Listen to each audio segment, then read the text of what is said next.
Hey guys, just a quick note. I wanted to talk about some revision notes from your first story. So I'm just going to do a quick discussion of what I'm sending you, and then I'm going to do another little quick video about how to write an editorial, which is your next project.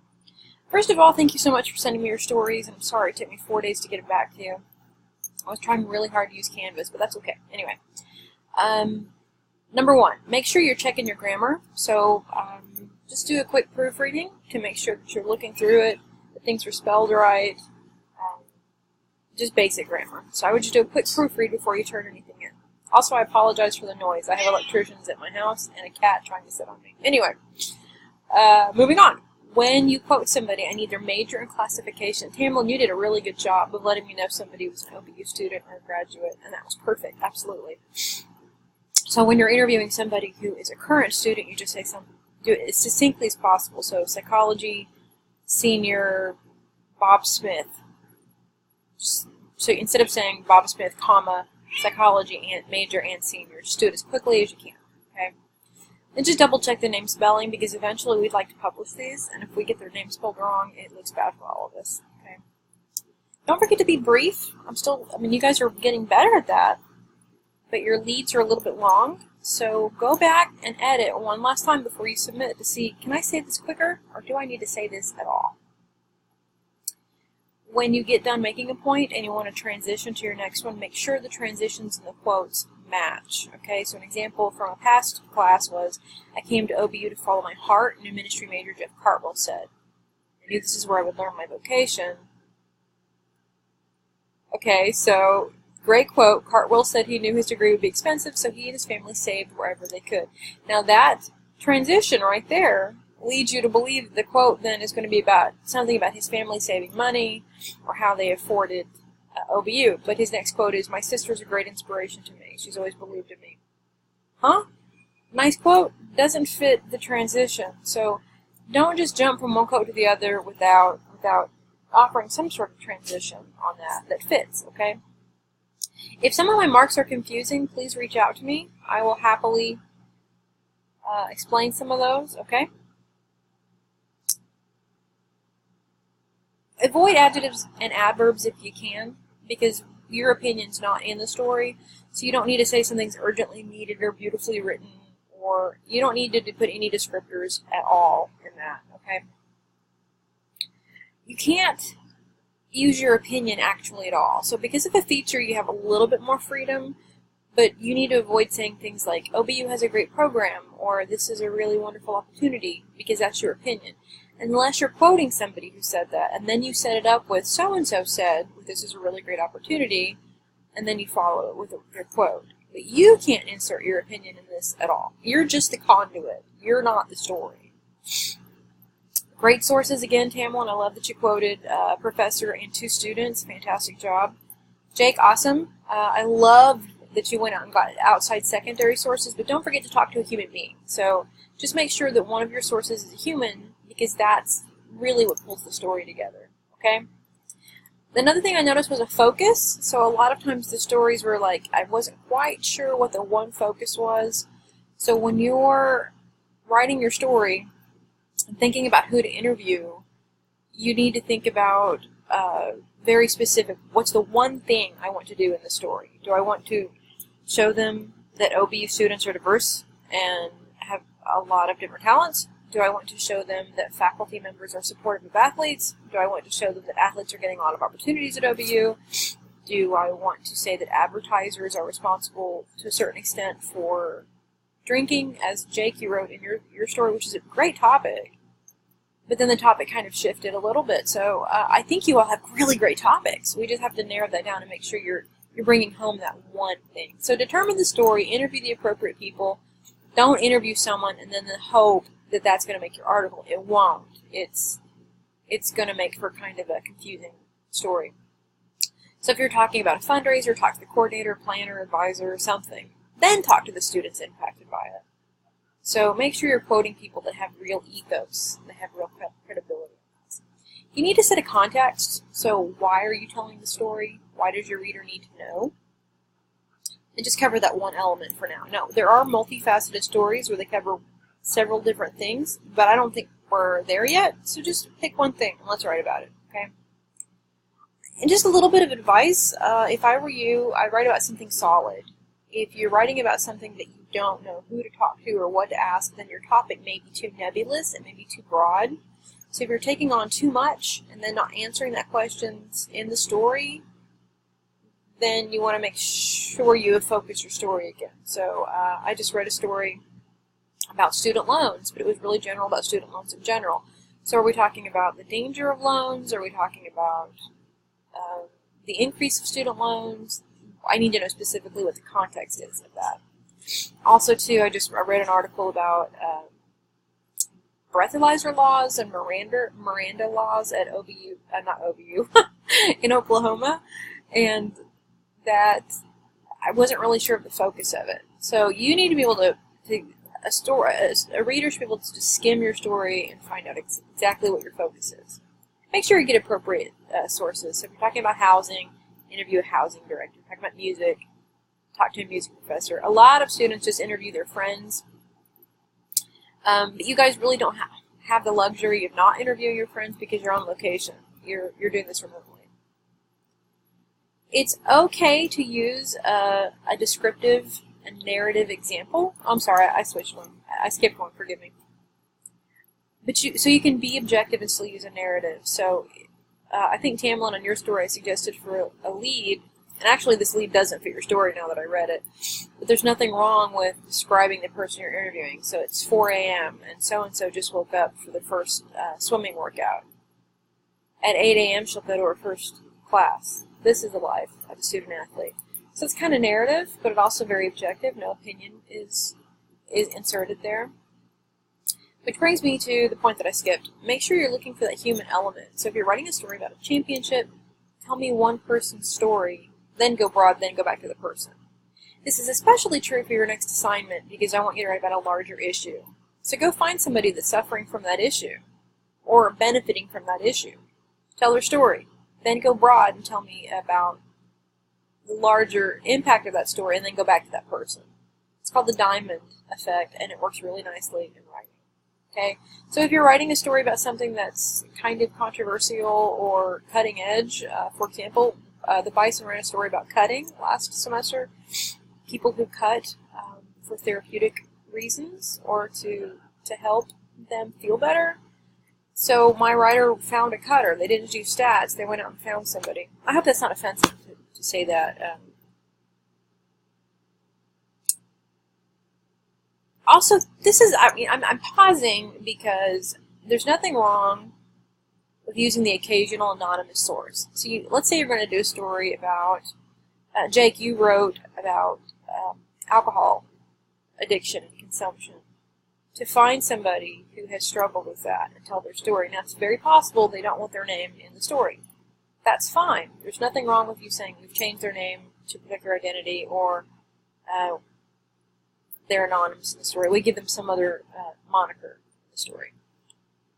I think that's okay on a student newspaper scale, but for the most part you want to avoid anonymous sources because it impacts your credibility. Too many anonymous sources makes it look like you're not finding somebody willing to go on the record. And if they're not willing to go on the record, your reader starts to question why that information's there. But you're about to do an issue story, so just keep that in mind. That's a possibility that we can talk about. Don't bury your lead. Sometimes you're spending too long to get to the story, so make sure you're getting in and you're getting out. Okay? We're almost done, I promise. Answer all your questions. Don't forget, you're answering who, what, when, where, why, how. So I need to know all of those things in the story. You might want to start early for your next assignment. So you've got an editorial due on the 27th. I'll have to go look again. And then you have another story due on July 4th. If I get them both by July 4th, I'm a happy camper. So that might give you a little bit more time. But your next story is an issue story. So start early getting your interviews. Don't write in first person or in second person. No I, no you. This isn't a column. It's a story.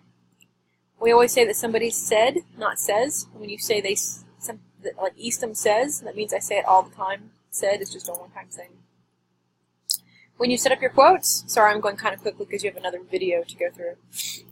Don't say when asked about, just give me a transition and then a quote. Each time you start a new quote from a new person, it's a brand new paragraph. Here is the quote format. Quote, he said, notice your comma. Nobody did this, but just for us, for AP style, we don't put on before dates. So the President Council met on Wednesday, you just say they met Wednesday. You don't hold events. You can host them, you can plan them, you can coordinate them, you can attend them, but you can't hold them. Again, that's just AP style. I don't know why they do that to us. Let's move out. Whoa. I lied. I'm just going to send you one video to make it more convenient. So that covers all of the editing. I'm sending your stories with you so you can see my comments. And I'm sorry I had to go through the whole list. I just wanted to make sure you understood what my comments meant. Okay, so your next assignment is an editorial.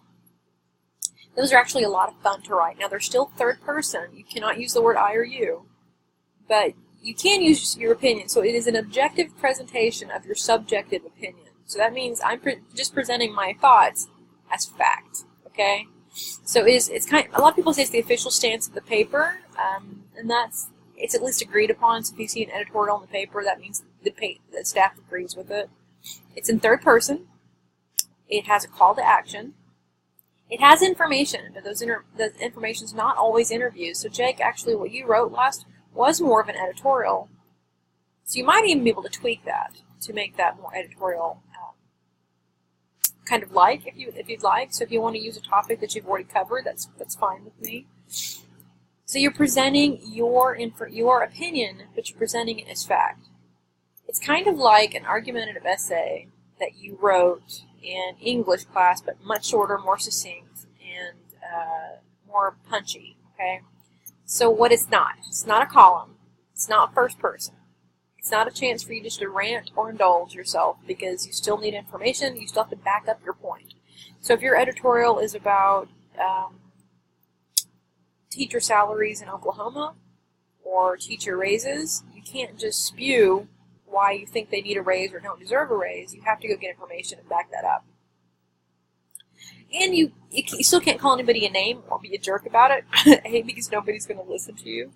You guys know this from experience. You get on Facebook, and people are rude to each other.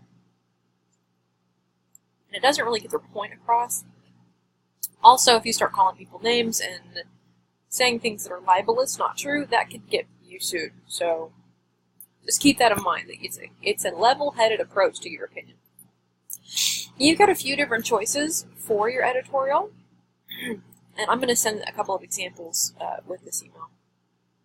You can do a praise editorial. So let's say there's an event that needs to be remembered, unsung heroes of campus, or somebody that you know. Last year, Michaela wrote a really sweet editorial about Donald, the guy in the cafeteria. We've had editorials about Luann, about campus organizations, about a great product no one knows anything about, an organization deserving something of recognition. You can even write funny things like blinkers. I once wrote an editorial praising the use of blinkers because people in Oklahoma seem to think they're a luxury item and don't use them. It can be funny. It can be lighthearted. You don't have to save the world. You can do something small. So you can do a praise editorial where you're like, this is something that I really want to share the good news about. Or it can be informative. So is there something complicated that you feel like you could simplify for your reader? For example, during the election process, which is starting now, on Tuesday, tomorrow, we have the primaries. So what about an informative editorial explaining about the voting process? It's kind of complicated for people who've never experienced that. Or if you wanted to talk about the difference between a public vote and an electoral vote. So you could explain something complicated. My husband once wrote something about football for me to try to explain, because football seems so complicated to me. I can never understand all the rules. I wrote a lot of them about Obamacare, trying to explain all the nuances of it. Or there's a new Medicaid cut. Maybe you want to talk about that. Competitive cheering. Last semester we ran an editorial about the difference between competitive and non-competitive cheering, and that was actually kind of a combination between a praise editorial and informative. Those are great. Those are great options. The third is probably the most popular, and that is a critique editorial. Anything that you think needs change that you can write about. So if you're going to write a critique editorial, let me think about, okay, so I'm a big animal lover. And yesterday I was driving to a wedding with Kayleen and Deanna, Dr. Barbie and Deanna Sproul. And on the highway I saw all these people with pickup trucks because we were way out in the country and their dogs were just riding loose in the back, okay? It infuriated me because I thought, oh my gosh, if you slam on the brakes or if somebody hits you, your dog's going to be in a really unfortunate situation. So because I'm an animal lover and that's something that spoke to me, I might write an editorial then saying that this needs to be either made a state law, that you're not allowed to do it, or it needs to be enforced or something, okay? So I'm saying that is a behavior that needs to change, okay? Now, if I were to write that editorial, though, I have to offer both sides. Okay, so I have to offer why I think it's dangerous. I have to provide some facts and figures. So I'm going to have to go online and look how many animals have died in that situation. How many car accidents has it caused? And then I'm going to have to find out why people do that. What is their reasoning for it? And I'm going to have to include that in the editorial as well, okay? And I'm going to have to then refute that opposition. So you can do this in kind of a point-by-point organization. So let's say I have 2 points, 2 reasons why I think that people shouldn't do this. 1, it's dangerous for the dog. 2, it's dangerous for other people on the road. My first point is it's dangerous for the dog. I'm going to get some facts and figures about why it's dangerous for the dog. I'm going to include the reasons why people do it and think it's not dangerous, and then I'm going to prove them wrong. I'm going to say, well, here's why they're wrong. Here's facts and figures. My second point is it's dangerous to other people on the road. I'm going to include some facts and figures. I'm going to include people who say it's not dangerous, and then I'm going to refute that. Okay, you don't want to have a bunch of points. I would keep it to 1 or 2, just because this is a 500 to 600 word editorial. But at the end of that, I'm going to have a call to action. So at the end, I'm going to say, basically, I'm telling my reader, why are you reading this editorial? It's because I think this needs to be a state law. But I have to say that in such a way that I'm not saying I think this needs to be a state law. I just say, this needs to be a state law. Does that make sense? So in the past, the Bisons ran editorials about being careful about what you post on Facebook. We once wrote a great editorial about some just having good manners at away games so that they represent the school and Christ well. And parking. Everybody always talks about parking. There's one article that I've uploaded on Jupiter Grades and Canvas that's by John Grissom about censorship, but it's really long. So I don't know if I would use that as an example. You can do a satire. Okay, so, and I'm going to send you this example. A satire editorial is A Modest Proposal is a great example of that by Jonathan Swift. So Jonathan Swift, years ago, many hundreds of years ago, wrote an editorial because he was in Ireland and the English were basically ruling Ireland. So he wanted to say in his editorial, Ireland needs to take back their own independence. And he offered some examples, like we need to hire more Irish, we need to be more autonomous. But instead of just coming out and saying that, he was satirical. So he wrote a satire called A Modest Proposal. And in it, his proposal was, you know what would make money for Ireland is if pubs served children. Like if that was one of their dishes that they served. He was joking. He was not serious, but a lot of people thought he was. And some of his reasonings were, you get gloves, you can make gloves out of them. You could have really great recipes. Maybe husbands wouldn't be unkind to their wives because their wives would literally be a cash cow, We could have to put some limitations on it, so no children over 14 because the meat would be tough. It was a really wild proposal, but at the end of it, he said, we could hire Irish, we could get the English out of our country, we could be more autonomous. So what he was trying to say is that is such an obvious answer, but nobody's doing it. So the fact that they're not doing that is just as outlandish as my proposal. And it was a satire. He wasn't serious. He was poking fun at the situation. Now we had a non-traditional student. I had a freshman who was 41 when he got here. Wonderful guy. He wrote a proposal about non-traditional students where he said, we should separate non-traditional traditional students for these reasons. And it was a satire, because what he was arguing for is that non-traditional students should be included in the student body more. So that was really his point, okay? So there's nothing wrong with you writing a satire. It's just harder than you think. So that's due on the 27th, I think, your editorial, and then your next story's due on July 4th, okay? So from past classes, let me just give you some pieces of information that that might help you as you're writing yours. Editorials and columns are protected under fair comment criticism. That means legally you're allowed to express your opinion and you can't get in trouble for it. But you still can't be libelous, so I still can't lie and call somebody names, okay? So just make sure you're getting good information. When you're writing this editorial, you need a clear stance. If your topic is clear, then you will know what information to include. So if I'm writing an editorial about a new animal abuse registry, then I need to include how many animal abuse cases were in Oklahoma this year, last year, convictions, how that compares to other states, what other people have said about that. If you're having problems finding a support for your editorial, then I would argue your topic's not clear enough, you haven't specified enough. If you're going to critique it, you need opposition and refutation, but that can be done very quickly. You can do it in 2 sentences. While many have condoned the over-the-counter availability of Plan B contraceptives as a cheaper health alternative, the reverse is actually true. In fact, overuse of such contraceptives has been known to cause serious health problems. That's taken from an editorial a student wrote. So they opposed it and then refuted it and then followed it with a fact pretty quickly, okay? Make sure you're doing this in third person. I need a clear call to action. At the end of this editorial, if you're writing the critique one, I need to know, oh, the writer wants me to do that. This isn't MLA, so it's not, you don't have to cite your sources, but you do have to use a conversational tone. So Jake, you did it perfectly in yours. According to the blah blah blah website, such and such happened, okay? Make sure you're using proper grammar. We'll talk about this later. Active voice, which we've talked about before. And that is about it, okay? So that is editorials and revisions all in one. I'm going to send you an email with some examples and maybe a couple examples of issue features. You're going to get a bunch of attachments from me. Thank you so much, guys, for everything. Gotta go. My dog is attacking the electrician. Bye.